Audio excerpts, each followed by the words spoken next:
Hello, everyone. Tonight, we're standing on a dark front porch with a Black grandmother whose arms are full of Christmas gifts and whose breath is fogging in the 35-degree air. Right now, she's staring through a narrow crack in the door at a bright living room full of laughter, realizing that the warmth, the food, and the family she thought were waiting for her have all been quietly locked on the other side of the glass. In a little while, you'll walk with her back to a tiny apartment and a grocery store Christmas tree, feel the weight of every popsicle stick ornament her son once made, and then watch the world tilt when a grandson she never knew she had calls from across the country and says, "I think you might be my grandmother." You'll sit beside her as the two of them drive back to that same fancy house, listen to lies crumble, hear a door crack off its hinges, and feel what it's like when the words "you're finished." Mom finally set an old woman free. If you've ever been shut out by your own family, or made to feel like you were an inconvenience in a life you helped build, this story may land so close to your own hurt that you might not emotionally survive it. So before you get too comfortable, take a moment to like the video and subscribe, but only if you truly enjoy what I do here. And while you're settling in, drop your city and your local time in the comments. I love seeing where you're listening from and how our little nighttime circle stretches across the map. Now, turn off the lights. Maybe turn on a fan for a gentle hush of noise. And let's begin our journey together tonight. On Christmas night, I was locked outside and set Degra off with no blanket. My daughter-in-law screamed, "This old woman is such a pain. Nobody can stand her anymore." Inside by the fireplace, everyone laughed. That's when my millionaire grandson saw me, kicked the door, and said 3 words. "I'm glad to have you here." Follow my story until the end, and comment the city you're watching from so I can see how far my story has reached. My name is Etta, and I'm 70 years old. I never thought I'd be telling this story, but here I am, because sometimes the people who should love you most are the ones who hurt you deepest. It was Christmas Eve, 2023. The snow was falling heavily outside, and the temperature had dropped to 35 degrees. I remember checking the weather on my old phone before leaving my small apartment, wondering if I should bring a heavier coat. I decided against it. After all, I was just going to my son Terrence's house for dinner. I'd be inside, warm, surrounded by family. At least that's what I thought. I had been looking forward to this night for weeks.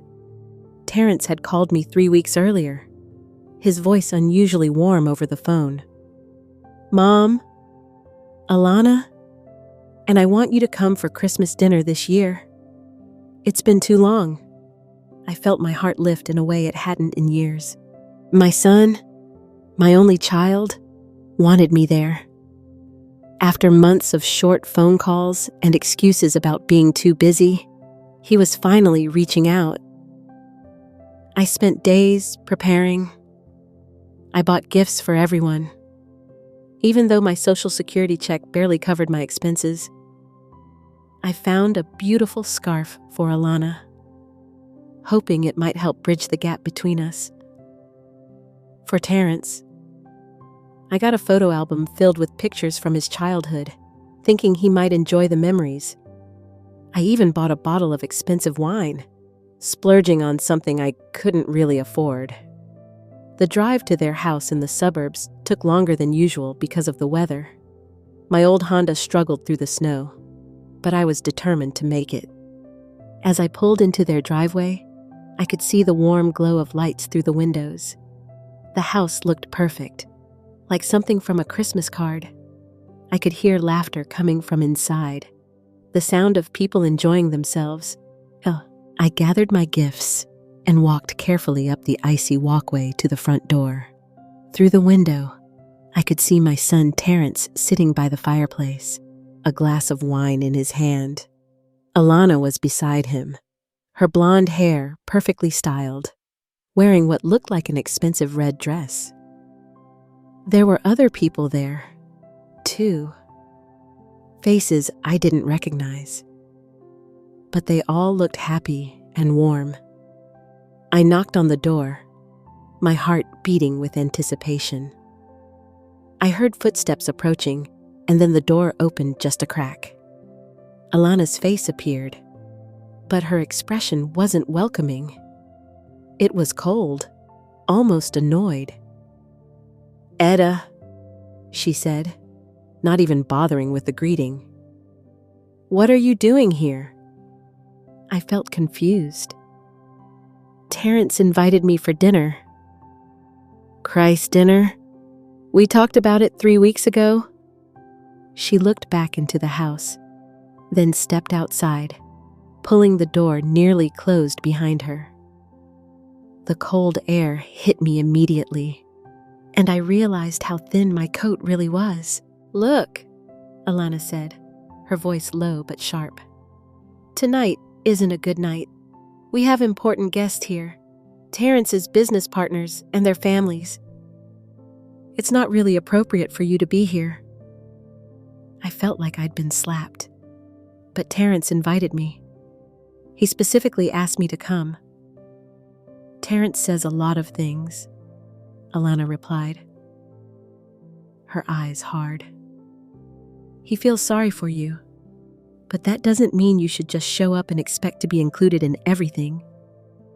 Behind her, I could hear the warm chatter continuing, the clink of glasses, the sound of people enjoying their Christmas Eve. My son's voice rose above the others, telling some story that made everyone laugh. He hadn't even come to the door to see me. "I brought gifts," I said quietly, holding up the bag in my hands. "I've been looking forward to this for weeks." Alana glanced at the bag with something that looked like disgust. "Just leave them on the porch. I'll make sure everyone gets them later." That's when I heard it. A voice from inside the house, loud enough to carry through the slightly open door. It was Alana's voice, but she was talking to the people inside, not to me. "God, that old woman is such a pain in the ass," she said, her voice carrying clearly in the cold air. "She just shows up whenever she wants, expecting us to drop everything for her. Nobody can stand her anymore. But Terrence is too nice to just tell her to stay away." The laughter that followed was like ice in my veins. My son's laugh was among them. Terrence, the boy I'd raised alone after his father died when he was 8. The boy I'd worked 3 jobs to put through college. The boy I'd given everything to. I stood there on that porch, the snow starting to soak through my thin coat, listening to my daughter-in-law mock me while my own son laughed along. The temperature was dropping, but the cold I felt had nothing to do with the weather. "Did you hear that I asked Alana when she turned back to me?" She didn't look embarrassed or apologetic. If anything, she looked satisfied. "Hear what you just said about me being a pain, about nobody being able to stand me?" Alana shrugged. "I was just being honest." "Look, Etta, you're getting older, and sometimes older people don't realize when they're being difficult. Maybe it's time you started spending holidays at the senior center or something. There are programs for people in your situation. My situation. As if being 70 and alone was some kind of disease. I felt something breaking inside me. Not just my heart, but something deeper. The last thread of hope I'd been holding on to. That my son still loved me. That I still had a family. "I raised that boy alone," I said, my voice barely above a whisper. "I gave him everything. And he's grateful," Alana said, her tone dismissive. But gratitude doesn't mean he has to sacrifice his social life for you. These people tonight, they're important. They matter for his career. I looked past her through the window again. Terrence was still by the fire, still laughing, still enjoying his evening. He hadn't even asked where Alana had gone or who was at the door. His own mother was standing in the freezing cold, and he couldn't be bothered to check on the situation. "I'll go," I said finally. "Good," Alana replied, already turning back toward the door. "And Etta? Next time, maybe call first. You can't just assume you're welcome." The door closed with a soft click, and I was alone on the porch of the house where my son lived. The house I'd helped him buy by giving him the down payment from my retirement savings. I stood there for a moment, the snow falling heavier now, trying to process what had just happened. Through the window, I could see Alana returning to the group by the fireplace. She said something that made everyone laugh again, and Terrence put his arm around her, pulling her close. They looked like the perfect couple surrounded by their perfect friends in their perfect house. I turned and walked back to my car, my feet slipping on the ice. The gifts were still in my hands, but they felt heavier now, like they were weighted with all my foolish hopes. I set them by the front door, as Alana had suggested, then made my way back down the treacherous walkway. As I reached my car, I looked back one more time. The house glowed warmly against the dark winter sky, full of light and laughter and celebration. Inside, my son was having the time of his life, surrounded by people who mattered to him, people who weren't me. I sat in my cold car for a long time before starting the engine, my hands shaking from more than just the cold. 35 degrees, and I'd been shut out in the cold by my own family, by the son I devoted my entire life to. But as I sat there, something else was building inside me. Not just hurt, but a kind of clarity I hadn't felt in years.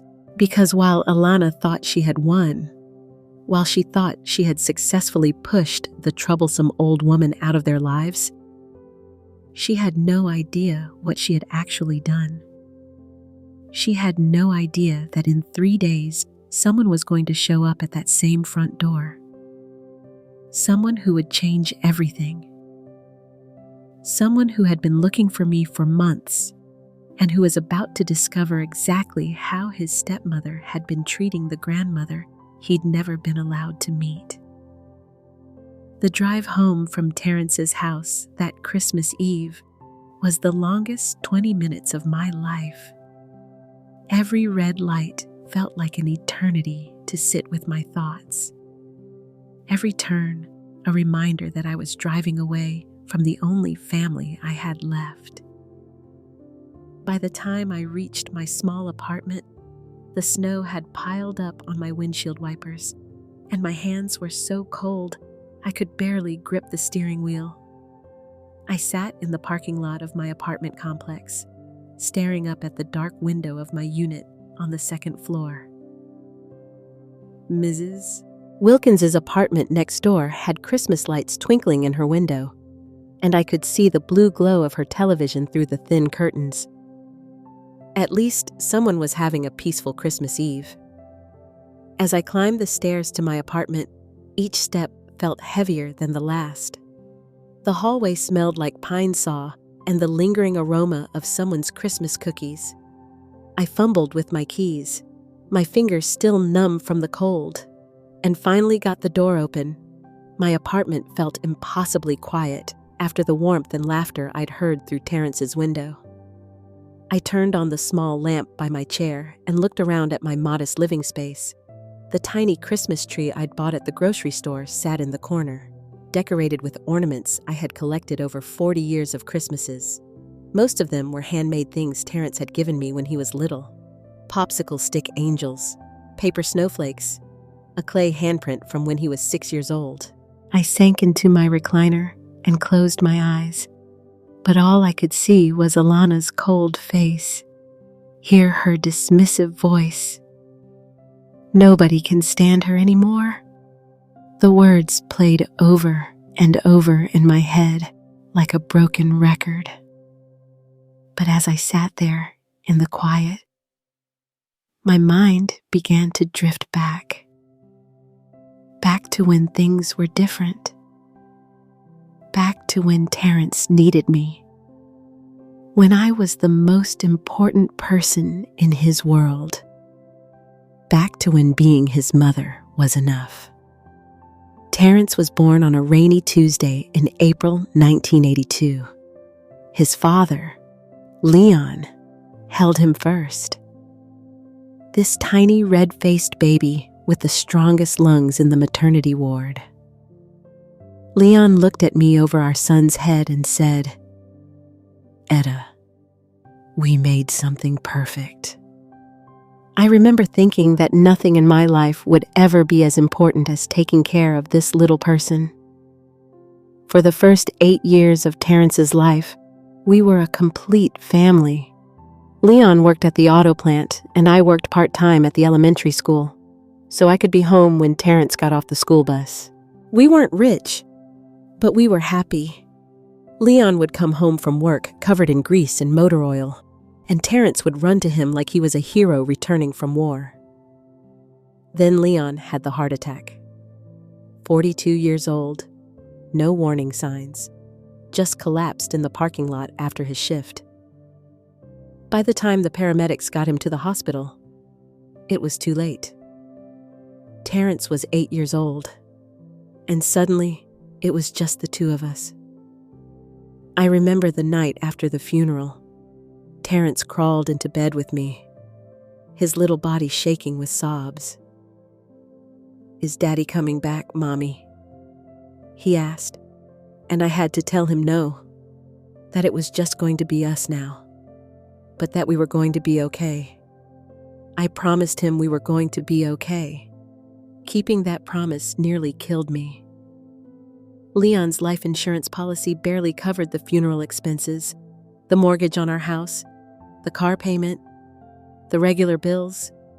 It all fell on me. The part-time job at the school wasn't nearly enough. I took a second job, working nights at a diner, serving coffee and pie to truck drivers and insomniacs. Mrs. Green next door watched Terrence for me. Bless her heart. But I hated leaving him. When Terrence was 10, I took a third job cleaning offices on weekends. I would drop him off at my sister's house Saturday morning and pick him up Sunday evening, exhausted and smelling like industrial cleaning supplies. Terrence would be quiet on the drive home, and I could tell he was angry that I was gone so much. But what choice did I have? The worst part was the school events I missed. The Christmas concerts where Terrence would scan the audience looking for me, his face falling when he couldn't find me because I was working the dinner shift at the diner. The parent-teacher conferences I had to reschedule because they conflicted with my office cleaning schedule. The field trips I couldn't chaperone because I couldn't afford to take time off work. I watched other mothers dropping their kids off at school in the morning, dressed in nice clothes, carrying coffee cups, probably heading home to peaceful houses with time to shower and relax before picking their children up in the afternoon. I envied them so much it made my chest ache, but I kept telling myself it was temporary. That once Terrence was older, once I could find a better job, things would get easier. I just had to keep us afloat until then. When Terrence turned 13, I finally got a better position at the county clerk's office. Regular hours, benefits, enough money to quit the diner job. But by then, something had changed between us. Terrence had learned to be independent. Maybe too independent. He made his own breakfast, did his own laundry, handled his homework without my help. He was polite to me, but distant, like I was a roommate rather than his mother. "I'm fine, Mom," became his standard response to everything. "How was school? Fine. How was the basketball game? Fine. Do you want to talk about anything? I'm fine." I told myself it was normal teenage behavior that all kids pulled away from their parents at that age. But deep down, I knew it was more than that. I knew that all those nights I'd been gone, all those events I'd missed, all those times he'd needed me, and I hadn't been there. It had built a wall between us, brick by brick. Still, I was proud of him. He was a good student, stayed out of trouble, had nice friends. When he graduated high school, I cried harder than he did. Not just from pride, but from relief. We'd made it. Despite everything, I'd raised a good son. College was another struggle. Terrence got into a decent state school. But even with financial aid, it was expensive. I took out a second mortgage on the house to help cover his expenses. I told him it was no problem, that his education was the most important thing. What I didn't tell him was that I was eating cereal for dinner most nights to save money, or that I'd started shopping at thrift stores, or that I hadn't bought myself new clothes in 2 years. Terrence called home once a week during his freshman year, but the calls got shorter and less frequent as time went on. He was busy with classes, with friends, with a life that didn't include me. I understood that, or at least I tried to. College was supposed to open up the world for him. I just wished that world still had a place for his mother.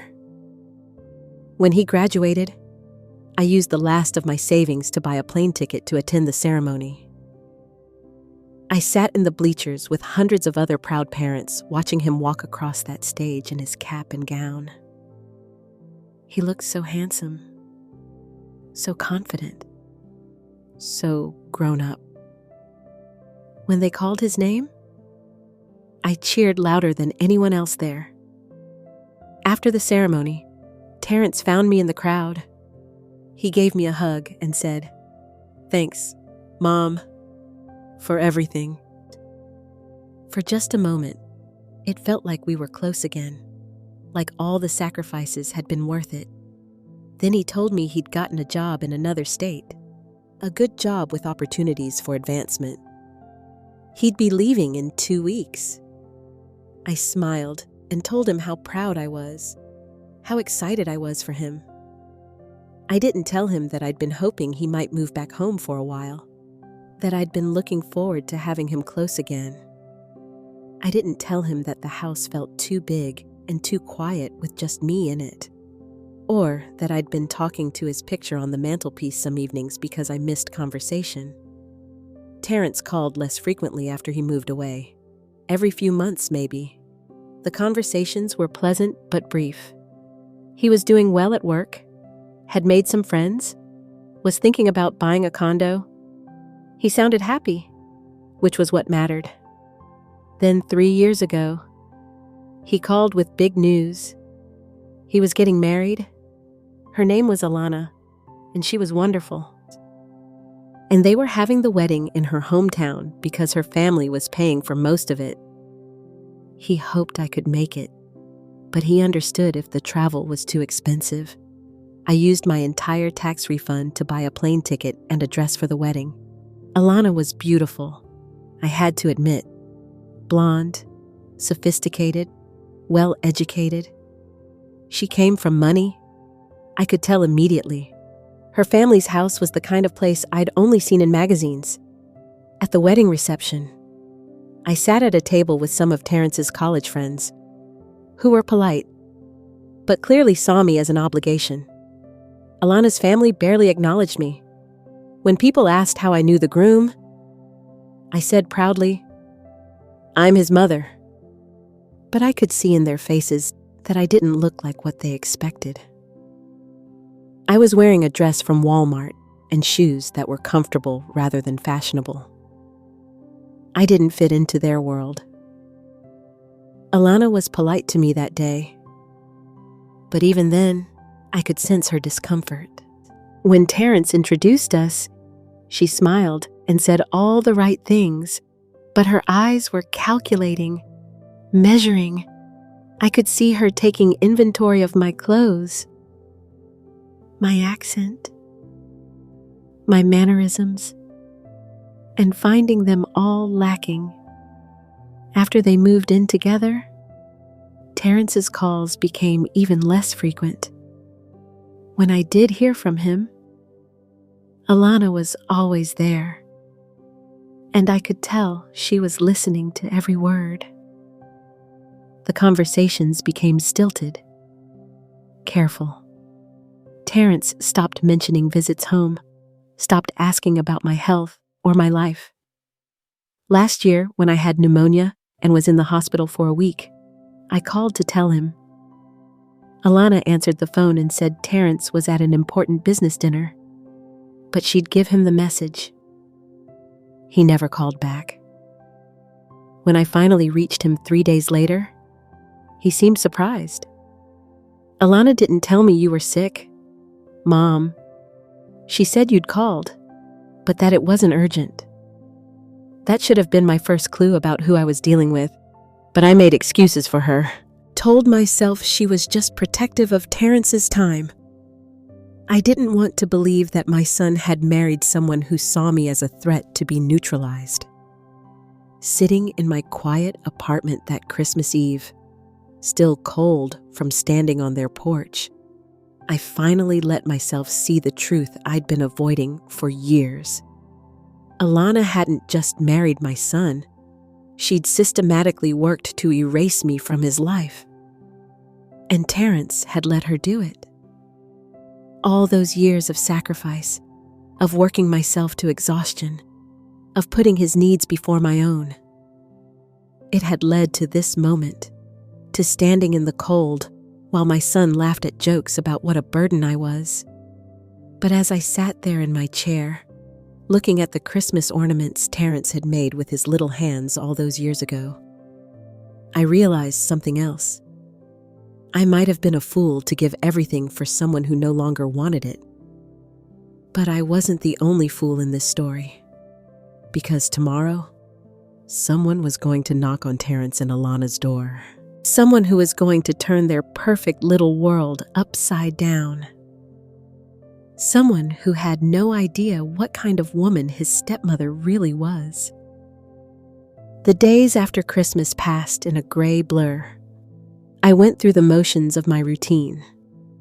Grocery shopping, paying bills, watching the news, but everything felt hollow. I kept replaying that night over and over, wondering if I should have fought harder, should have demanded to see my son. But every time I thought about Alana's cold face and the sound of that laughter, I felt the fight drain out of me all over again. It was December 28th when my phone rang. I almost didn't answer it because I didn't recognize the number. And at my age, unknown calls usually means someone trying to sell me something I can't afford. But something made me pick up. Hello? Is this Etta Lawson? The voice was young, male, polite, but uncertain. Yes, this is Etta. Who's calling? Please. My name is Caleb Wright. I think you might be my grandmother. I nearly dropped the phone for a moment. I couldn't breathe. Couldn't think. I'm sorry. What did you say? My grandmother. My biological grandmother. I've been looking for you for almost 2 years.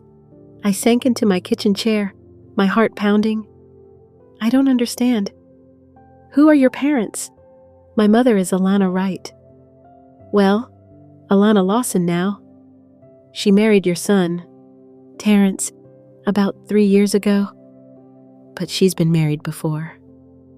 I'm her son from her first marriage. The room seemed to spin around me. Alana had a son she'd never mentioned.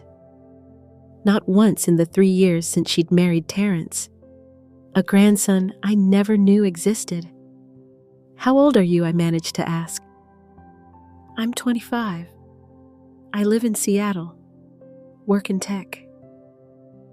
"Mom told me." He paused, and I could hear him taking a deep breath. "Mom told me that Terrence's family was complicated, that his mother was difficult and unstable, and that it was better if we didn't have contact. She said you had problems with alcohol, and that you'd been inappropriate with me when I was younger, which is why they had to cut ties." I felt sick. Alana had poisoned this young man against me before I'd even had a chance to meet him. "None of that is true," I said quietly. "I've never met you. I didn't even know you existed until this phone call." "I know that now," Caleb said, and I could hear the emotion in his voice. "That's why I'm calling. I hired a private investigator 6 months ago to find you, because something never felt right about Mom's story. The investigator couldn't find any records of you having alcohol problems or any police reports or anything that would support what she told me. And when I confronted her about it last week, she finally admitted she'd been lying." I gripped the phone tighter. "What exactly did she tell you?" Caleb was quiet for a moment. "She said that when she married Terrence, she was worried that having a grown son from a previous marriage would complicate things. She wanted to start fresh, build a new family with Terrence, and she felt like you and I would be complications. So, she told Terrence that I was better off staying out of the picture because of some custody issues with my biological father, which was also a lie.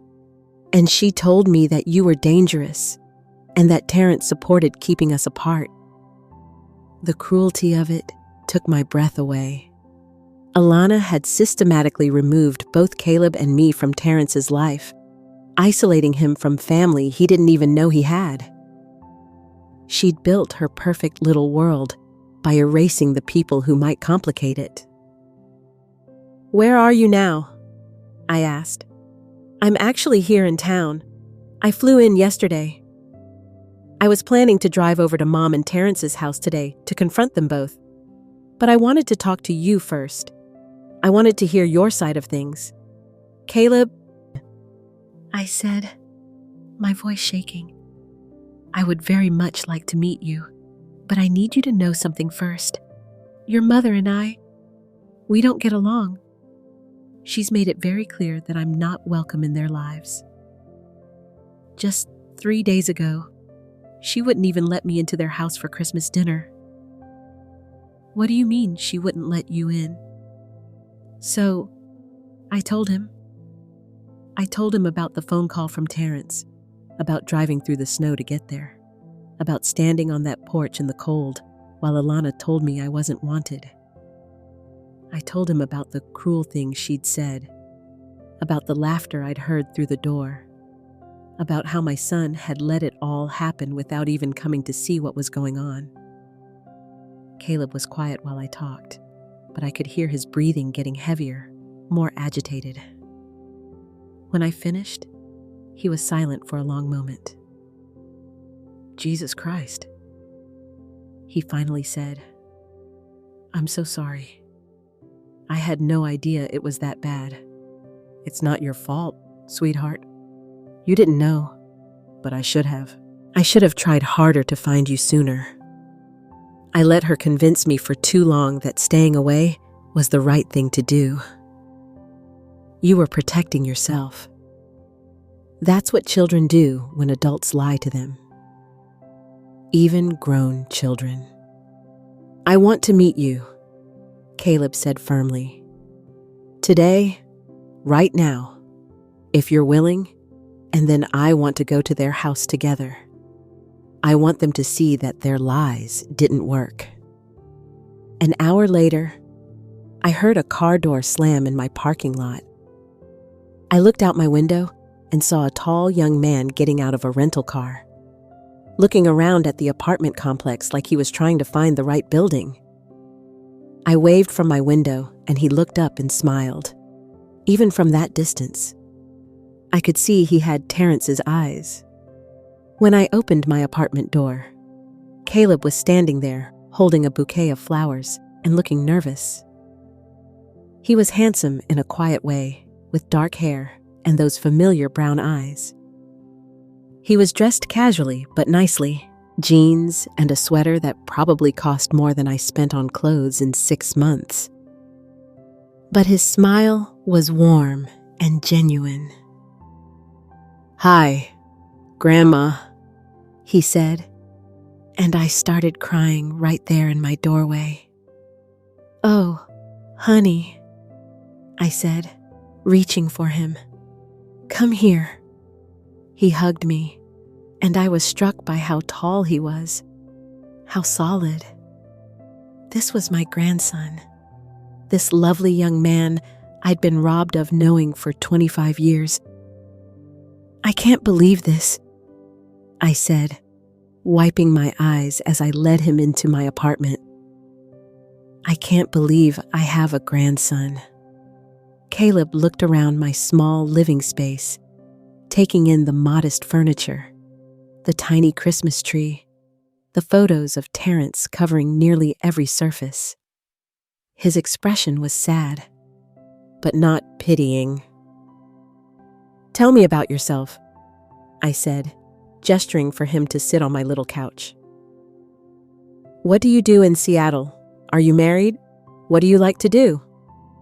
Caleb laughed, but it wasn't a happy sound. That's exactly what a grandmother should ask. Mom always said you wouldn't care about those things, that you were too selfish and self-centered to be interested in family. That's not true. I want to know everything.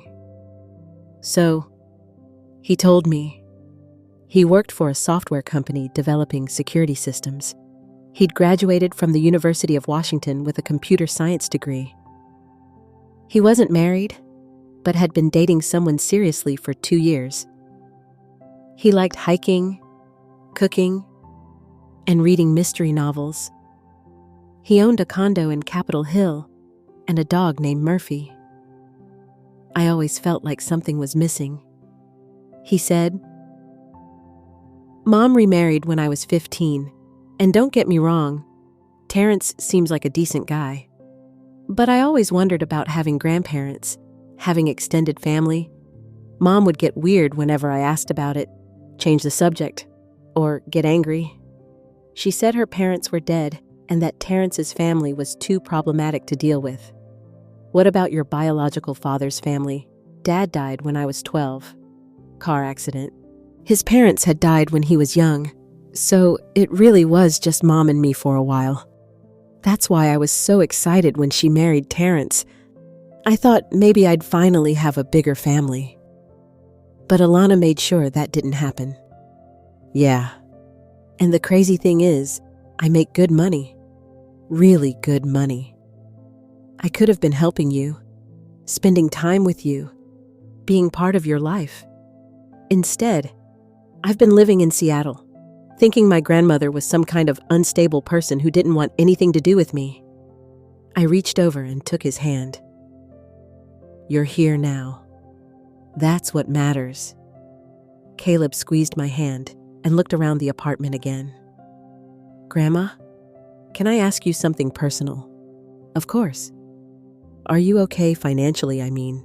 This place is nice, but it's pretty small, and I know Social Security doesn't pay much." I felt my cheeks burn with embarrassment. "I'm fine. I get by." That's not what I asked. "Are you comfortable? Do you have everything you need?"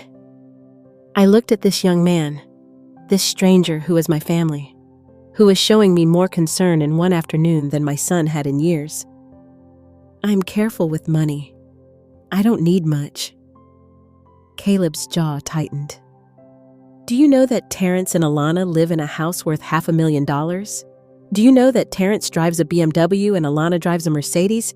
Do you know they just got back from a 2-week vacation in Europe? I didn't know those things." Though I wasn't entirely surprised. Terrence had always been ambitious, and Alana clearly came from money. The thing is, Caleb continued, I've been successful.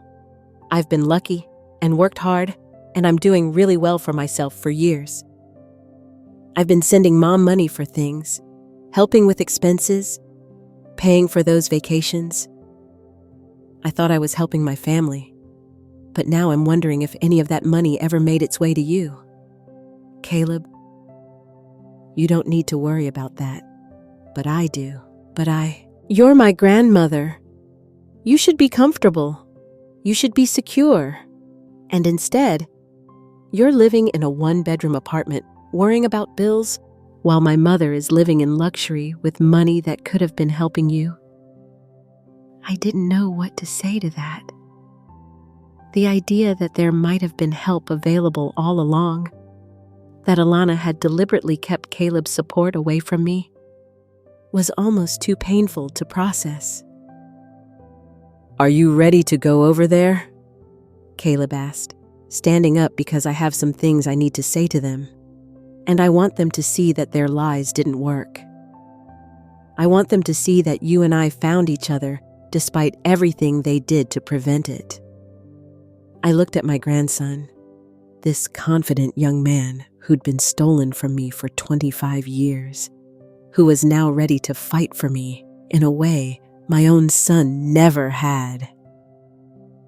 Yes, I said, I'm ready.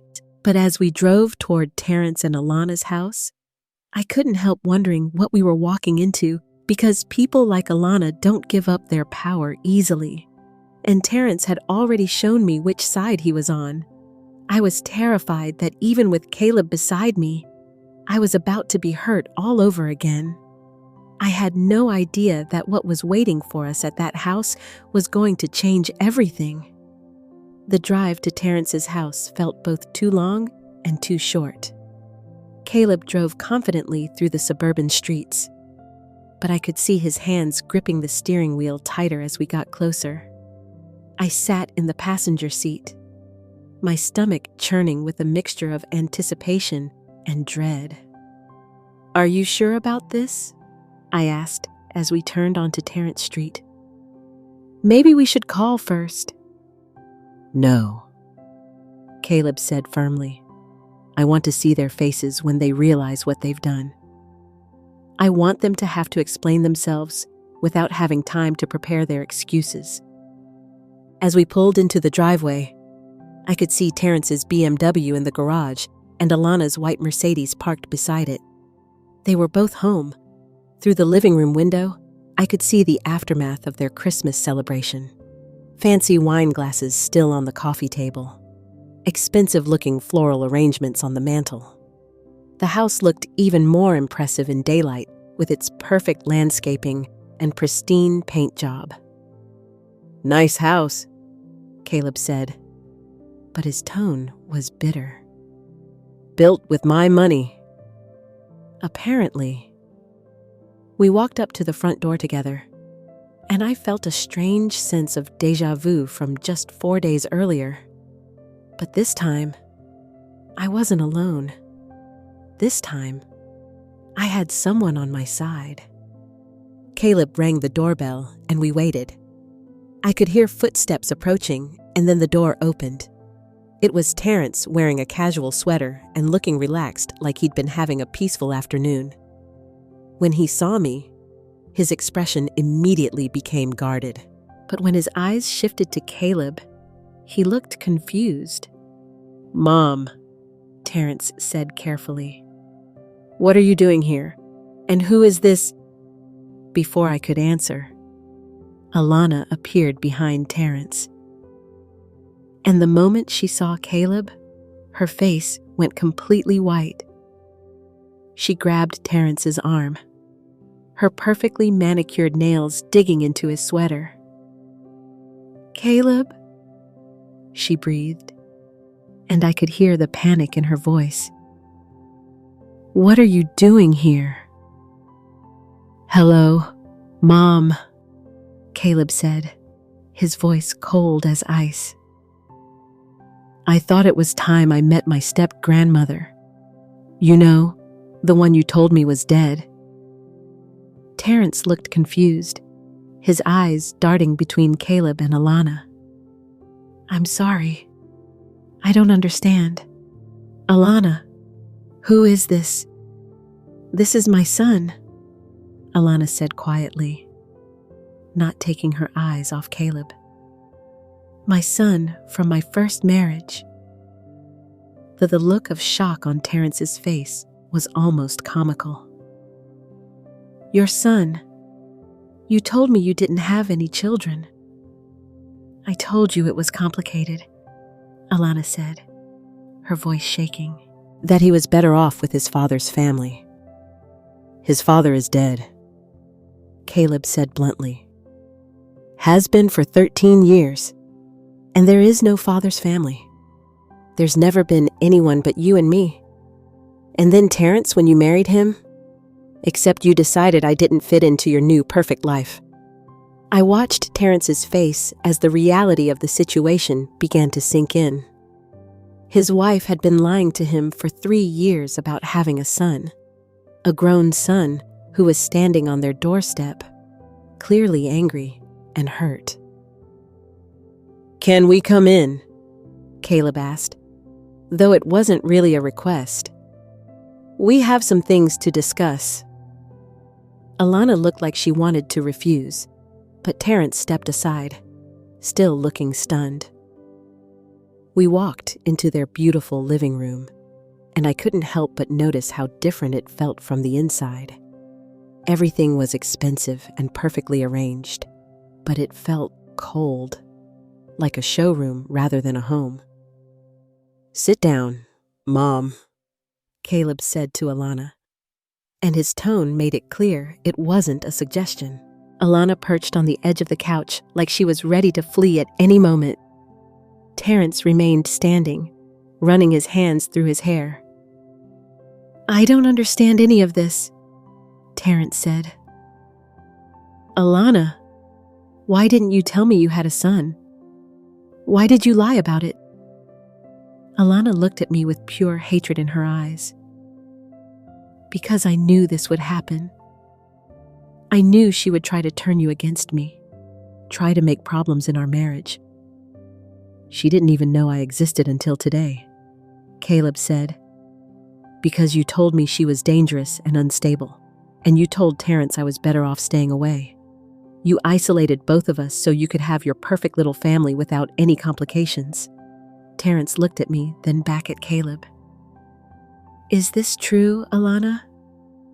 Is this true I was protecting our relationship? Alana said, her voice getting higher and more defensive. Caleb has always been difficult, always causing drama. And your mother? Terrence, she's needy and demanding, and I just wanted us to have a chance to build something together without all the baggage. Baggage? Caleb's voice was dangerous now. Is that what you call family? Is that what you call the people who love us? You don't understand, Alana said, turning to Terrence with pleading eyes. I've been supporting Caleb for years, sending him money, helping with his expenses, but he's never satisfied, always wanting more. And your mother?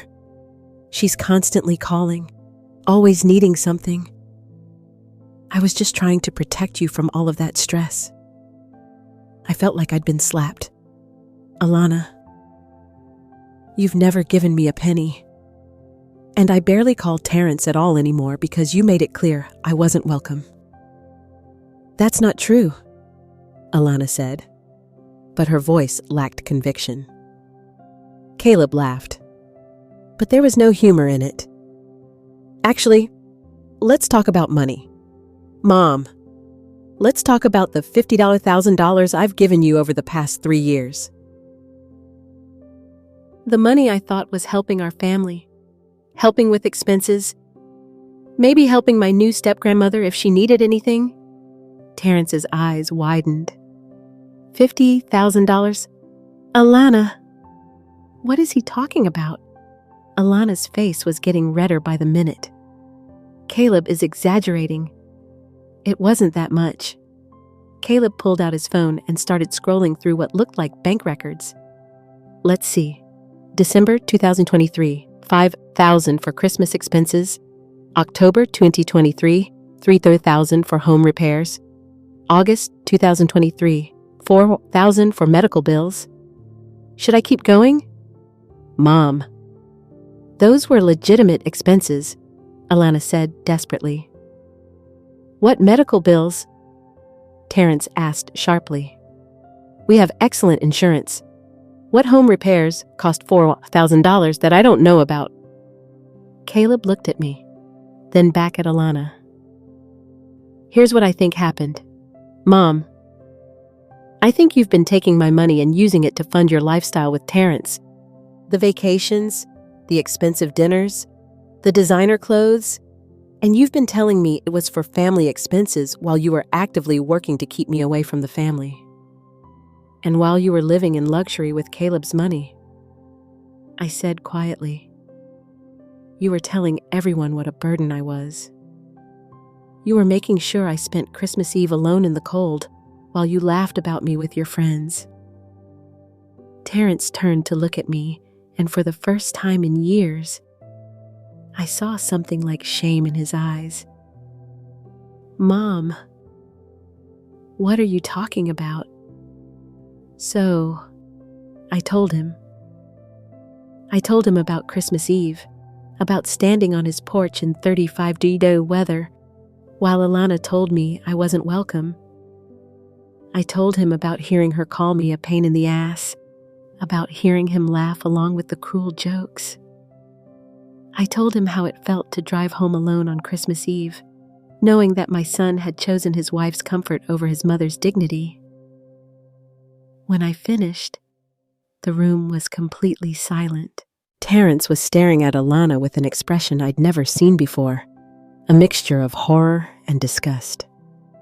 You left my mother outside in the cold on Christmas Eve, he said slowly. She just showed up, Alana said weakly. We had important guests. It wasn't appropriate. Important guests? Terrence's voice was rising. More important than my mother. You said yourself she was becoming a problem, Alana shot back. You said you were tired of dealing with her constant neediness. I never said that, Terrence said. But his voice lacked conviction, and I could tell that maybe in some private moments he had said exactly that. Caleb stood up, and I could see that his patience was completely gone. You know what? This is all very touching. But I think we're missing the point here. The point is that you, Mom, are a liar and a manipulator.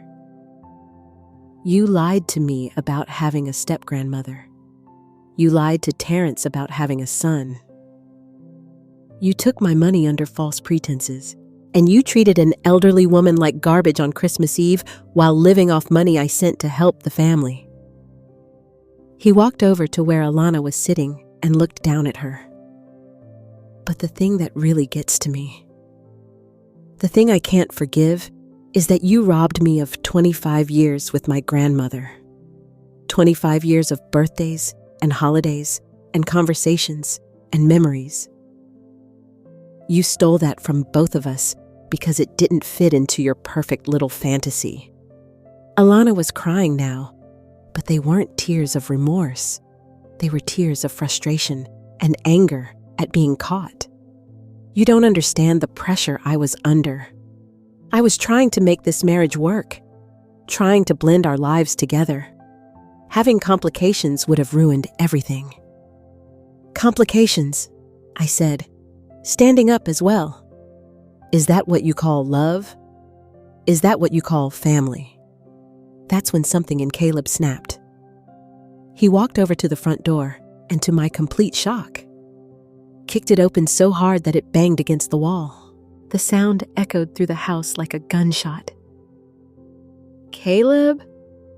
Alana screamed. What are you doing? Caleb turned around, his face filled with a cold fury I hadn't seen before. "I'm done with this," he said, his voice carrying a finality that made everyone in the room go silent. "I'm done with the lies, done with the manipulation, done with watching you hurt people I care about." He looked directly at Alana, and when he spoke again, his voice was quiet, but filled with such intensity that it made the hair on my arms stand up. "You're finished, Mom." The 3 words hung in the air like a death sentence. Alana's face went from red to white in an instant, and I could see in her eyes that she knew somehow that everything was about to change, that whatever power she'd held over this family, whatever control she'd maintained through lies and manipulation, was about to disappear. Terrence was staring at his wife like he was seeing her for the first time. And what he was seeing was making him sick. "Alana," he said slowly, "what else have you lied about?" But before Alana could answer, Caleb pulled out his phone again. "Actually, Terrence, there's something else you should know. Something I found out when I hired that private investigator." He looked at Alana, and his smile was cold as winter. "Should I tell him, Mom? Or do you want to?" The silence in the room was deafening. Alana was pressed back against the couch cushions like she was trying to disappear into them. Terrence stood frozen in the middle of the living room, his face pale and his hands shaking slightly. Caleb held his phone like it was a weapon. And in a way, I suppose it was. "What are you talking about?" Terrence asked, his voice barely above a whisper. Caleb looked at me, then back at his stepfather. "I hired a private investigator to find information about both sides of my family. What I discovered about Grandma Etta was that everything Mom told me was a lie. But I also discovered some interesting things about Mom's finances." Alana made a sound like a wounded animal. "Caleb, don't do this." "Do what?" "Mom, tell the truth. Isn't it about time someone in this family started telling the truth?" Terrence moved closer to Caleb, his voice urgent. "What did you find out?" Caleb scrolled through his phone, his expression grim. "Did you know that your wife has been married 4 times?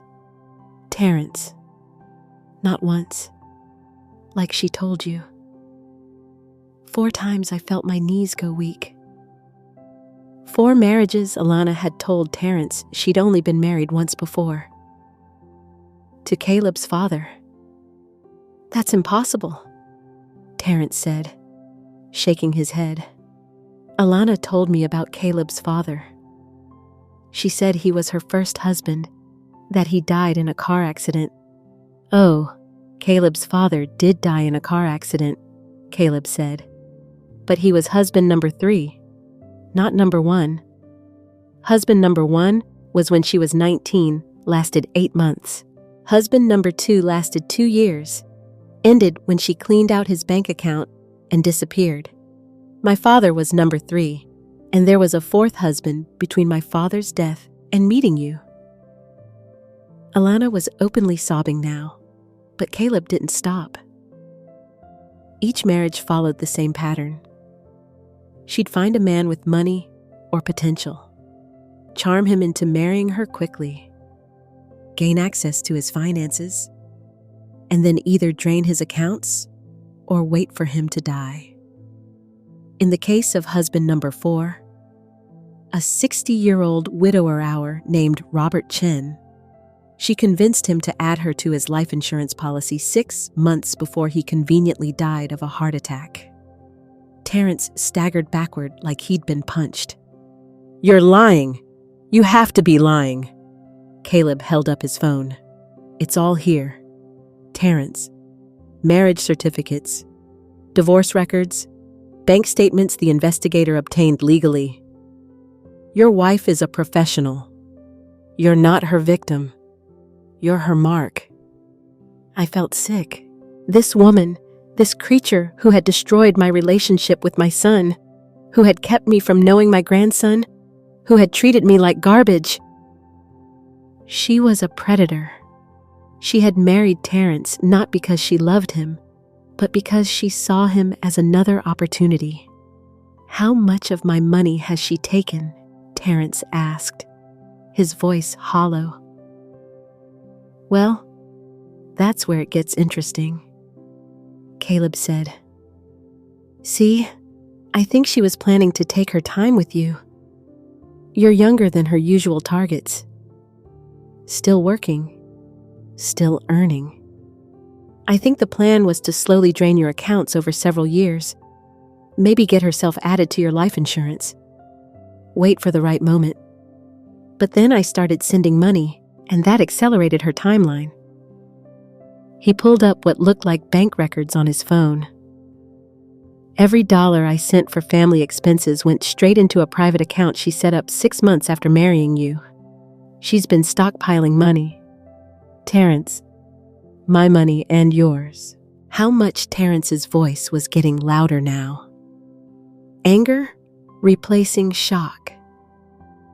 $73,000. That's how much she's diverted from both of us into her private accounts. And that's just what the investigator could track. Alana finally found her voice. "You don't understand," she said desperately. "I love Terrence. I love him more than any of the others. I wasn't going to hurt him." "Bullshit," Caleb said coldly. "You don't love anyone but yourself. You saw a successful man with a decent income and a mother who could be easily isolated, and you moved in like a shark." Terrence was pacing now, running his hands through his hair repeatedly. "Jesus Christ, Alana, Jesus Christ, how could you do this to me?" "I didn't do anything to you," Alana said, her voice getting shrill. "I made you happy. I gave you a good life. We have a good marriage. Built on lies," I said quietly. Everything was built on lies. Alana whirled around to face me, her mask finally slipping completely. "You shut up. You miserable old... This is all your fault. If you had just stayed out of our lives, if you had just accepted that you weren't wanted, none of this would have happened." The venom in her voice was shocking, but it was also liberating. Finally, Alana was showing everyone exactly who she really was. "You're right," I said, standing up straighter. "If I had stayed away, you could have continued bleeding my son dry while keeping him isolated from anyone who might notice what you were doing. If I had stayed away, you could have taken Caleb's money indefinitely while making sure he never got close enough to ask questions. If I had stayed away, you could have destroyed my family completely instead of just mostly." Terrence stopped pacing and looked at me. Really looked at me for the first time in years. "Mom, I'm so sorry. I'm so sorry." The profanity was shocking coming from Terrence, who rarely swore, but it was also somehow reassuring. It meant he was finally feeling something real, something raw. "You let her convince you I was the problem," I continued, my voice getting stronger. "You let her isolate you from your own mother because it was easier than standing up to her. You laughed when she called me a pain in the ass. You left me standing in the cold on Christmas Eve because she told you I wasn't worth your time. I know, Terrence said, tears starting to flow down his cheeks. I know, and I hate myself for it. But I didn't know she was lying about everything. I didn't know she was stealing from us. I didn't know she had a son she was hiding from me. You didn't know because you didn't want to know, Caleb said, his voice hard. You wanted the perfect wife, the perfect life, and you were willing to sacrifice your mother to get it. Alana was looking frantically between all of us, clearly trying to figure out if there was any way to regain control of the situation. Caleb, honey, you're my son. You can't seriously be choosing these people over me. I'm your mother. I raised you. Caleb laughed, and it was the cruelest sound I'd ever heard. You raised me. You shipped me off to boarding school when I was 14 so you could focus on husband hunting. You missed my high school graduation because you were busy seducing Robert Chen. You told me my grandmother was dead so I wouldn't have anyone else to turn to when I needed family. He stepped closer to her, his voice dropping to a whisper. You're not my mother. You're a con artist who happened to give birth to me. And now, everyone knows exactly what you are. Alana's face crumpled, but I could see in her eyes that she was already calculating her next move. People like her don't give up easily, Terrence, she said, reaching for him with a trembling hand. Baby, please let me explain. Let me make this right. I can change. I can be better. Terrence stepped away from her touch like it burned him. How? Alana, how do you make 20 years of lies right? How do you give me back the relationship with my mother that you destroyed? How do you give Caleb back the grandmother you stole from him? I can't, Alana whispered. But I can try to make amends. I can return the money. I can help rebuild the relationships. With what money? Caleb asked. The $73,000 you stole is gone. Isn't it? Spent on clothes and vacations and maintaining your perfect lifestyle. You don't have anything to return. Alana's silence was answer enough. Terrence walked over to where I was sitting and, to my complete surprise, knelt down in front of my chair. Mom, I know I have no right to ask this, but can you ever forgive me? Can we try to rebuild what I destroyed? I looked at my son, this man I'd raised and loved and sacrificed for, who had hurt me so deeply I thought I might never recover. His face was dry with tears, and I could see genuine remorse there. But I could also see years of pain and betrayal between us. I don't know, I said honestly. I want to forgive you, Terrence. I want to have my son back. But I don't know if I can trust you not to choose someone else over me again. What if he didn't have to choose? Caleb asked quietly. What if he didn't have the option? We all looked at him confused. Caleb pulled out his phone again and showed it to Alana. I took the liberty of forwarding all the investigators' findings to the FBI Fraud Division. Turns out what you did to Robert Chen looks a lot like murder for insurance money. And what you've been doing to Terrence and me constitutes wire fraud and identity theft. Alana's face went completely white. You didn't. I did. They should be here any minute. Actually, as if on cue, there was a sharp knock at the front door. Through the window, I could see two people in dark suits standing on the porch. That would be Special Agents Wright and Chen, Caleb said, looking at his watch. Right on time? Alana bolted for the back door, but Caleb was faster. He caught her arm and held her firmly. I don't think so, Mom. You've run away from consequences your whole life. Not today. The knocking at the front door was getting more insistent. Terrence walked over slowly and opened it, revealing 2 FBI agents who looked exactly like what you'd expect FBI agents to look like. Mr. Lawson? I'm Special Agent Wright. This is Special Agent Chen. We're here to speak with Alana Lawson regarding an ongoing fraud investigation. Alana started screaming then, a high-pitched wail about how this was all a misunderstanding, how Caleb was lying, how she was being framed. But the agents had clearly heard it all before. They cuffed her efficiently and read her rights while she continued to protest her innocence. We'll need statements from all of you, Agent Wright told us as they led Alana toward the door. But we have enough evidence to hold her for now. As they walked Alana out of the house, she turned back and looked at me with pure hatred in her eyes.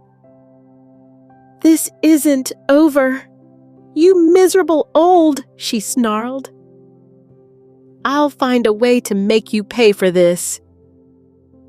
Agent Chen stopped and turned back to her. Ma'am, I'd advise you to stop talking right now. Threatening a witness is a federal crime. They loaded Alana into their car and drove away, leaving the 3 of us standing in the sudden silence of Terrence's living room. The front door was still hanging open from when Caleb had kicked it, letting in the cold December air. Is it really over? I asked, hardly daring to believe it. Caleb closed the front door gently and turned to face us. For her, yes, she's going to prison for a long time. The evidence against her is overwhelming. He looked at Terrence, then at me, but for us, I think it's just beginning. 6 months later, I was standing in the kitchen of my new apartment, making Sunday dinner for my family, my real family, the one I'd thought I'd lost forever. The apartment was bigger than my old place with 2 bedrooms and a proper dining room. Caleb had insisted on paying for it, and for once in my life, I'd let someone take care of me. The walls were covered with photos now, pictures of Terrence as a child that I'd kept all these years, mixed with new photos of Caleb and the 3 of us together, slowly building the memories we'd been robbed of. Terrence walked in carrying a bottle of wine, looking more relaxed than I'd seen him in years. The divorce had been finalized 2 weeks ago, and while the legal proceedings had been ugly, they'd also been quick. Alana's arrest had made it easy for Terrence to prove fraud in the marriage, and he'd been able to recover most of his assets. How are the potatoes coming along?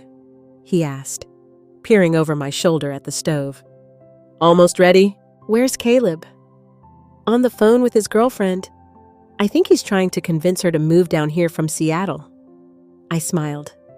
Caleb's girlfriend, Tiana, was a lovely woman, a nurse who was kind and genuine in a way that made her the complete opposite of Alana.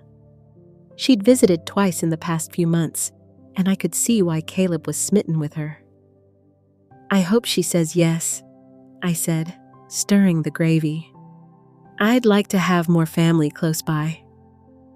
Terrence was quiet for a moment, then said, Mom, can I ask you something? Of course. Are you happy? Really happy? Not just saying you are to make me feel better, but actually happy. I set down my spoon and turned to look at my son. The question was harder to answer than it should have been, because happiness felt like such a foreign concept after so many years of loneliness and disappointment. But as I looked around my warm kitchen, smelling the roast in the oven and hearing Caleb's laughter from the next room, I realized that yes, I was happy. For the first time in decades, I was genuinely happy. I am, I said. I really am. Terrence nodded, but I could see there was something else he wanted to say. We'd been working on rebuilding our relationship slowly, carefully. He was seeing a therapist to deal with his guilt over how he'd treated me, and we were both learning how to trust each other again. "I need to tell you something," he said. "Something I should have told you months ago." My stomach clenched after everything we'd been through. I wasn't sure I could handle another revelation. "What is it?" Terrence sat down at my little kitchen table and gestured for me to join him. "The night Alana was arrested after you and Caleb left, I went through her things. I found a box hidden in our bedroom closet full of papers and documents." He paused, running his hands through his hair the way he'd done since he was a little boy when he was nervous. "There were letters in there, Mom. Letters you'd written to me over the years that I never received. Birthday cards, Christmas cards, invitations to things. Alana had been intercepting them and hiding them from me." I felt my heart stop. "What kind of letters?" "Everything. Letters you wrote when you were sick last year asking me to call you. Cards for my birthday every year since I moved away. Even a letter you wrote when Dad died telling me how proud he would have been of me." Tears started flowing down my cheeks. All those years I'd thought Terrence didn't care about the cards I sent, the letters I wrote. I'd thought he was ignoring my attempts to stay connected to him. "There was one letter in particular," Terrence continued, his own voice shaking now. "It was from 3 years ago, right after Alana and I got married. You wrote about how you understood that I needed to build my own life, but that you hoped there would always be a place for me in it. You said you loved me no matter what, even if we didn't see each other as much as we used to." He reached across the table and took my hands. "Mom, I never got that letter. I never got any of them. Alana told me you'd stopped writing, that you'd said you were moving on from trying to have a relationship with me. She said you thought I was better off without you interfering in my marriage." I couldn't speak. The cruelty of it was breathtaking. Alana hadn't just isolated Terrence from me in person. She had systematically intercepted every attempt I'd made to maintain our connection through the mail.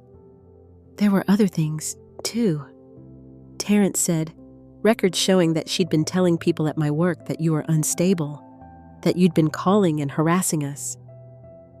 She'd been poisoning every relationship I had, making sure no one would ever question why I didn't see my mother anymore. "Why didn't you tell me this sooner?" I managed to ask. Because I was ashamed. Because I realized that even if I hadn't known about the letters, I should have tried harder to maintain our relationship.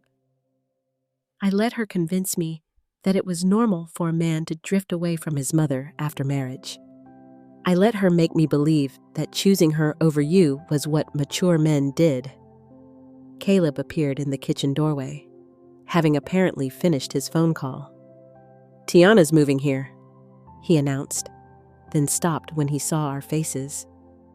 "What's wrong? What did I miss?" "Your grandfather was just telling me about some letters Alana kept from me," I said, wiping my eyes. Caleb's expression darkened. "That even from prison, she's still causing pain."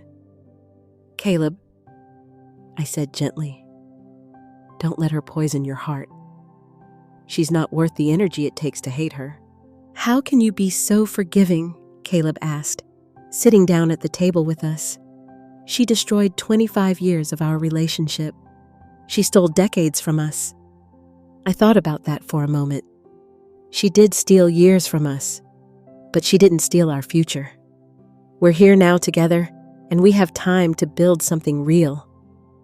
We have time to love each other the way family should. Terrence squeezed my hands tighter.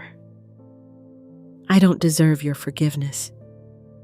"Maybe not," I said honestly, "but I'm not forgiving you for your sake. I'm forgiving you for mine, because holding on to anger and hurt only gives her more power over our lives. And she's already taken enough. Caleb leaned back in his chair, studying both of us. You know what I realized? Alana thought she was so smart, manipulating everyone, controlling the narrative, but she made one crucial mistake. What's that? Terrence asked. She underestimated the power of love. She thought that if she could just separate us long enough, we'd forget about each other.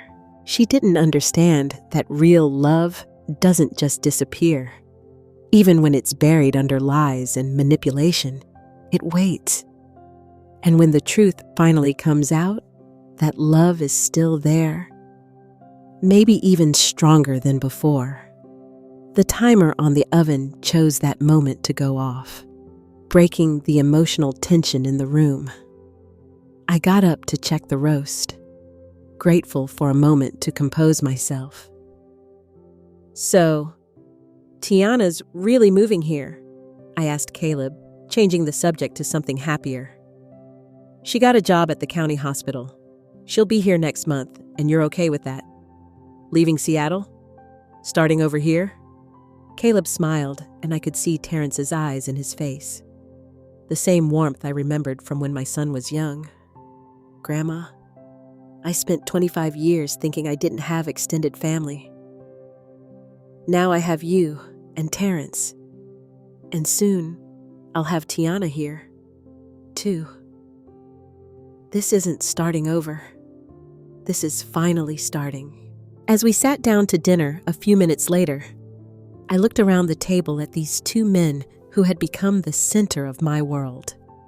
Terrence was telling Caleb about his plans to start his own business now that he was free from Alana's financial manipulation. Caleb was talking about maybe buying a house nearby, something with a big yard where Tiana could have a garden.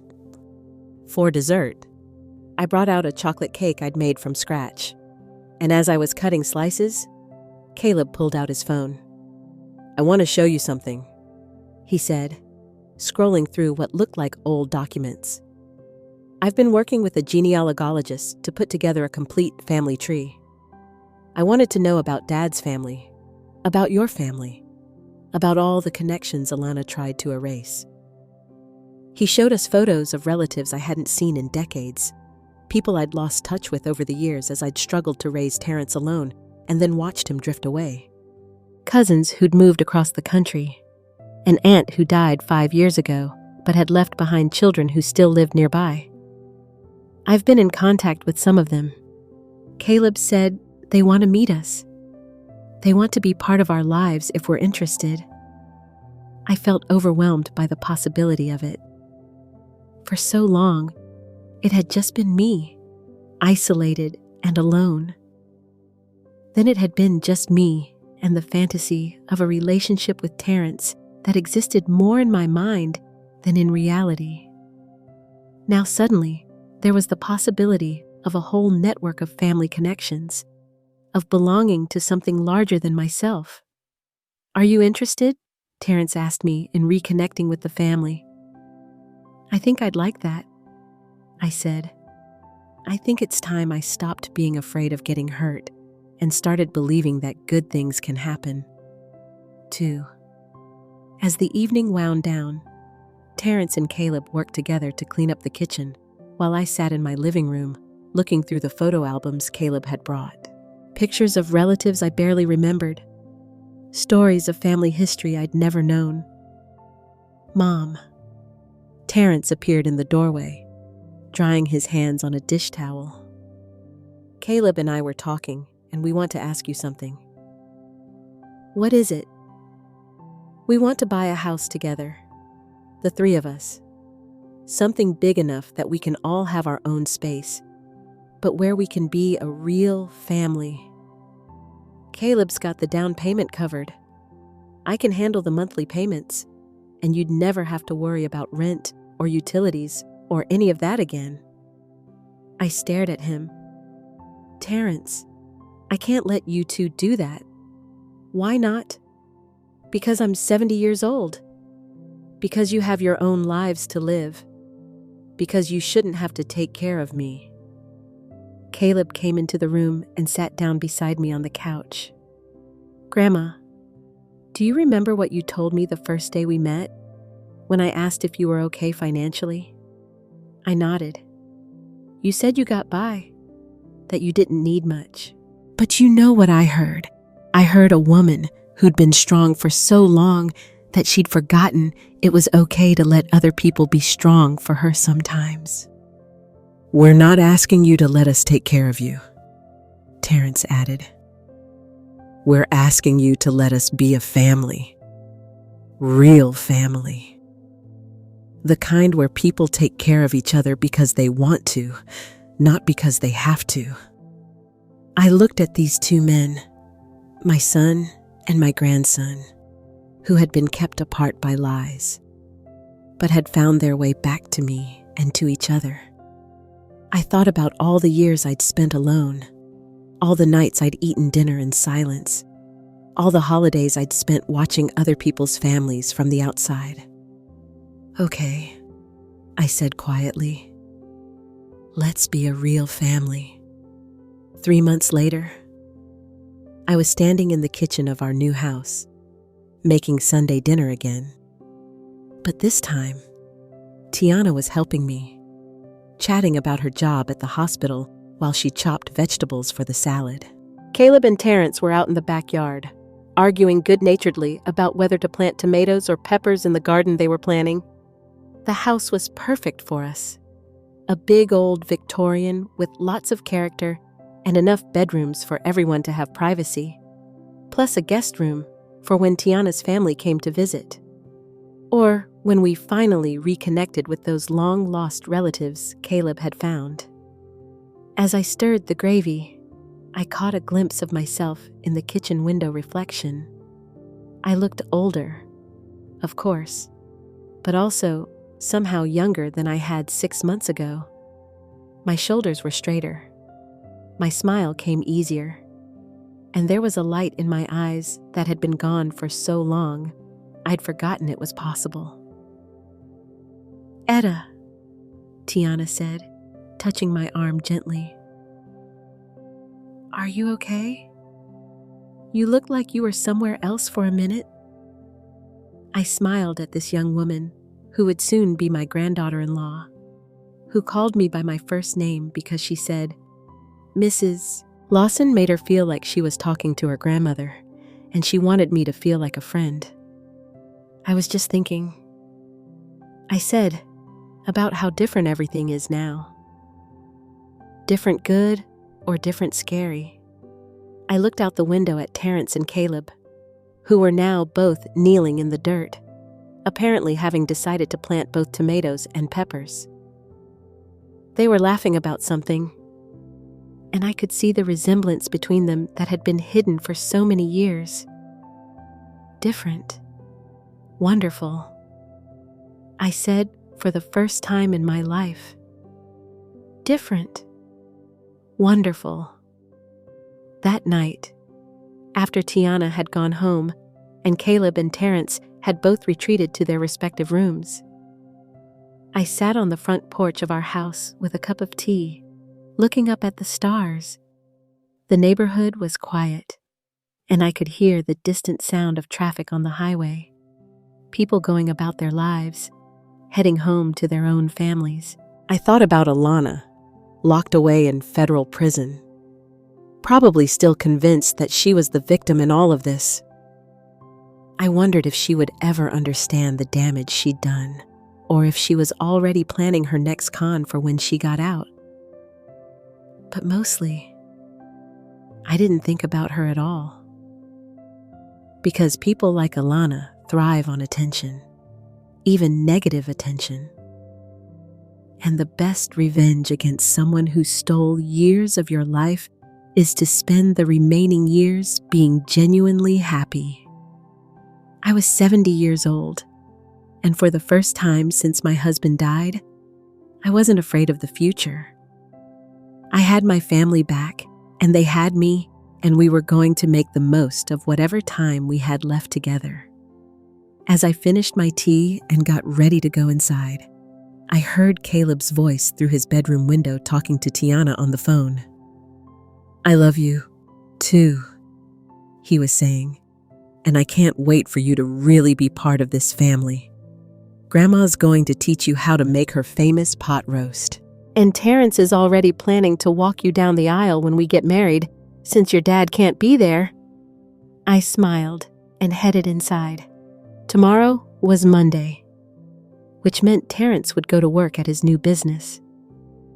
Caleb would work from home, and I would spend the day making this house feel more like home. Maybe I'd plant some flowers in the front yard, or finally hang those family photos Caleb had been collecting. Or maybe I'd just sit on the porch again and enjoy the simple pleasure of being surrounded by people who loved me, people who wanted me in their lives, not because they needed something from me, but because they couldn't imagine their lives without me. It had taken 70 years, but I was finally home. Now, I'm curious about you who listened to my story. What would you do if you were in my place? Have you ever been through something similar? Comment below. And meanwhile, I'm leaving on the final screen 2 other stories that are channel favorites, and they will definitely surprise you. Thank you for watching until here. And now, as this whole journey from a frozen porch to a warm kitchen table drifts farther away from you, let the sharpest pieces begin to soften.